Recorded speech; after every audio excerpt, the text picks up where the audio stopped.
തന്റെ പ്രഗത്ഭമായ സൈനിക തന്ത്രങ്ങളും സാമൂഹിക പരിഷ്കാരങ്ങളും മതസംവിധാനങ്ങൾ കൊണ്ടും പ്രശസ്തനായ 18-ാം നൂറ്റാണ്ടിൽ ജീവിച്ചിരുന്ന ഒരു ഭരണാധികാരിയായിരുന്നു മഹാനായ ഫ്രെഡറിക്. അദ്ദേഹം അദ്ദേഹത്തിന്റെ ഡയറിയിൽ എഴുതി വെച്ച ഒരു ഓർമ്മക്കുറിപ്പ് ഇങ്ങനെയാണ്. ഒരിക്കൽ അദ്ദേഹത്തിന്റെ രാജ്യത്തിലെ ഏറ്റവും പ്രധാനപ്പെട്ട ഒരു കാരാഗൃഹം സന്ദർശിക്കാനിടയായി. ചക്രവർത്തി തങ്ങളെ കാണാൻ വരുന്നുണ്ടെന്നറിഞ്ഞ ഉടനെ കുറ്റവാളികൾ ഓടിച്ചെന്ന് രാജാവിന്റെ കാൽക്കൽ വീണ് തങ്ങൾ നിരപരാധിയാണ്, കുറ്റമൊന്നും ചെയ്തിട്ടില്ല, മറ്റുള്ളവർ തങ്ങളെ കുടുക്കിയതാണ് എന്നൊക്കെ പറഞ്ഞ് കേണപേക്ഷിക്കാൻ തുടങ്ങി.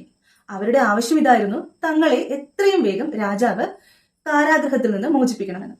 അവരിൽ ചിലർ ഇങ്ങനെയും പറയാൻ തുടങ്ങി, എതിർകക്ഷികൾ തങ്ങളെക്കാൾ ശക്തരും ധനവാന്മാരുമായതുകൊണ്ട് അവർ രക്ഷപ്പെടുകയും തങ്ങൾക്ക് ഈ ശിക്ഷാവിധി നേരിടേണ്ടതായി വന്നതുമാണ്. യഥാർത്ഥത്തിൽ തങ്ങൾ നിർദോഷരാണ്, അതുകൊണ്ട് തങ്ങളെ എത്രയും വേഗം ഈ ജയിലിൽ നിന്ന് മോചിപ്പിക്കണമെന്ന്.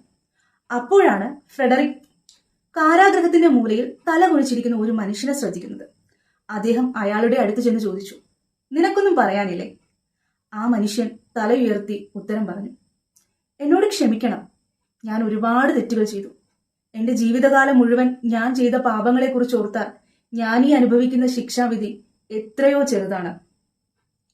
ഫ്രെഡറിക് ജയിൽ അധികാരിയോട് ഉടൻ തന്നെ ആ മനുഷ്യനെ കാരാഗൃഹത്തിൽ നിന്ന് മോചിപ്പിക്കാൻ ആജ്ഞാപിച്ചു. രാജാവിന്റെ വാക്കുകൾ ഏവരെയും അത്ഭുതപ്പെടുത്തി. എന്നാൽ ഫ്രെഡറിക് അവരോട് പറഞ്ഞത് ഇങ്ങനെയാണ്, ഒരു മനുഷ്യൻ തന്റെ കുറ്റങ്ങൾ ഏറ്റുപറയുകയും അതിൽ പരിതപിക്കുകയും ചെയ്യുകയാണെങ്കിൽ അതിനേക്കാൾ വലുത് മറ്റൊന്നുമില്ല. പലപ്പോഴും നമ്മൾ എല്ലാവരും തന്നെ ഇങ്ങനെയാണല്ലേ?